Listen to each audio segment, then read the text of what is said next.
If you can't sit alone in silence for 10 minutes without reaching for your phone, you're not in control of your life. Your fear is they've lied to you your whole life. They told you being alone is dangerous, sad, even shameful. But what if solitude is actually the ultimate mental health upgrade? And no, I'm not talking about those kumbaya hippie vibes. I'm talking raw results like increased creativity, better emotional regulation, and rock-solid self-trust. And yes, there is science to back it up. Welcome to the channel where we won't sugarcoat it. This is going to be a mental reset. If you're ready to level up, let's dive in. Before we get into the why, we need to address the what. What are we talking about here? Let me spell it out for you. Overcoming your fear of being alone. Now you might be thinking, I thought this was a dating channel. What the hell? Well, trust me, this goes beyond romance. We're talking about something far deeper, a personal behavior disorder I call independence anxiety. It's that gnawing feeling that you're unworthy or unsafe without someone else around, that unspoken belief that you're only real when someone else is looking. You crave the crutch of another person's gaze to tell you who you are and what you're worth. That's the problem. Now, let's dig into the why. Why is this such a big deal? Let me lay it out for you. The most successful men and women in the world, they thrive while alone. They welcome solitude because they understand the power it holds. On the flip side, those stuck in independence anxiety, they avoid being alone. They escape into over-socializing, chasing instant gratification instead of facing themselves. Every time you run from solitude, you're training your brain to believe you can't survive without someone else. Pretty soon, you're sacrificing your needs and wants to stay connected. You chase hollow relationships just to fill the void. This dependence becomes a pattern, a vicious cycle. Burnout, identity loss, codependency. These are some of the extreme side effects of letting independence anxiety dictate your life. Here's the harsh truth. If you don't learn to find peace within the storm, you'll spend your life running from yourself. That sounds scary, right? But what if I told you you can turn this fear into your greatest strength? By facing your fear of being alone, you unlock a whole new level of personal power. But how do you shift this ingrained fear into a life-changing superpower? Welcome to the reframe. Solitude isn't loneliness. There's a massive difference. Here's how I define them. Loneliness is the feeling of disconnection. It's the nagging sense that you're not understood, that you're somehow not enough. On the other hand, solitude is the state of being alone on your own terms. It's the choice to disconnect from the noise to reconnect with yourself. Can you feel the distinction? One is a weakness, a vulnerability that stems from a fractured sense of self. The other is a strength, a conscious decision to prioritize your inner world over the fickle whims of external validation.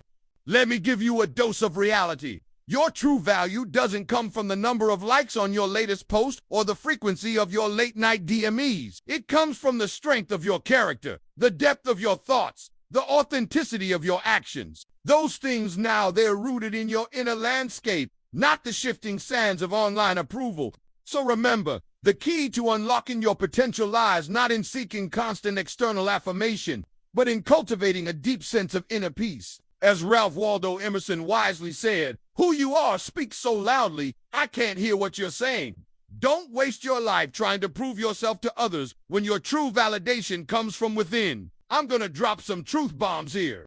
The kind of truth that hits you hard, shakes you awake. You think you're afraid of being alone, but that's just a symptom, a sign pointing to the real issue. You're afraid of meeting yourself. When you run from solitude, you're running from the most honest mirror in existence. You'd rather drown in the shallow waters of meaningless connections than dive deep into the uncharted territories of your own heart. But here's the kicker. You can't keep running forever. And when you finally face the music, you're gonna be glad you did. Because here's a little secret.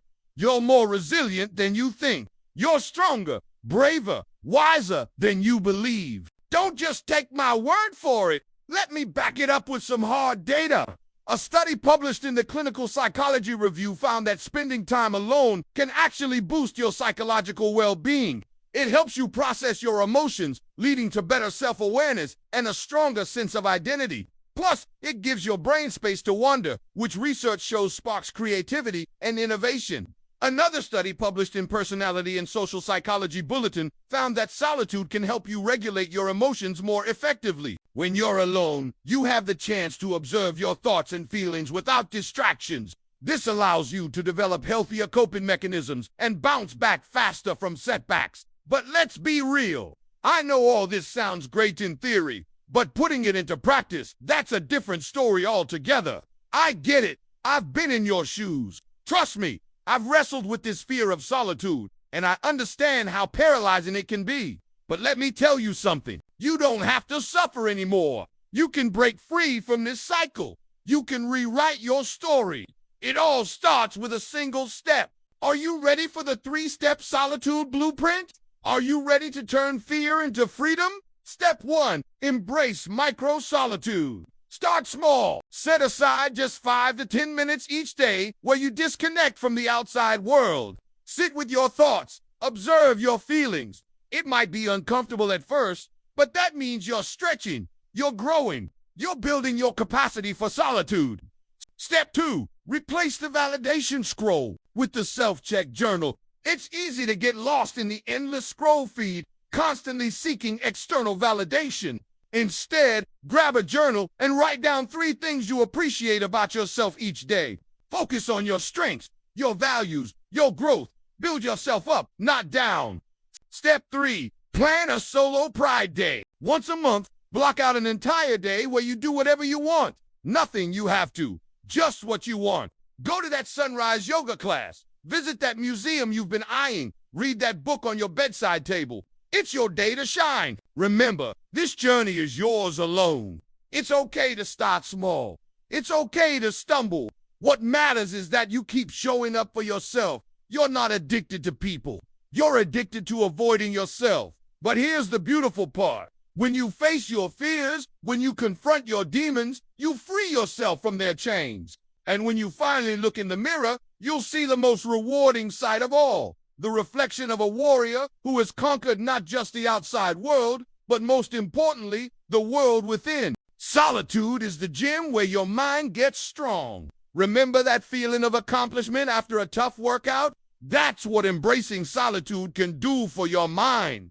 It builds resilience, mental toughness, and self-reliance. You become your own best friend, your own biggest cheerleader.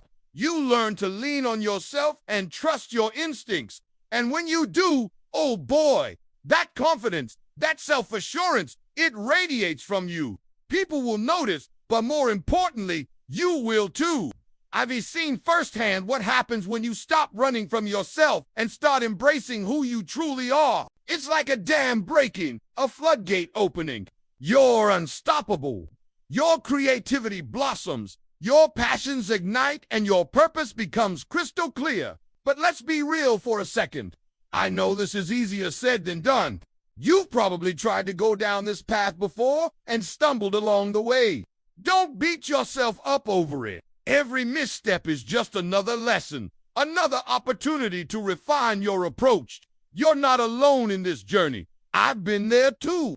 Trust me, I've tripped, fallen, and scraped my knees more times than I can count. But I didn't let those stumbles defeat me. I dusted myself off, learned from the experience, and got back in the game. And you should do the same. Why? Because the alternative is a life spent in regret and what-ifs. A life where your potential goes to waste, your talents lie dormant, and your dreams gather dust.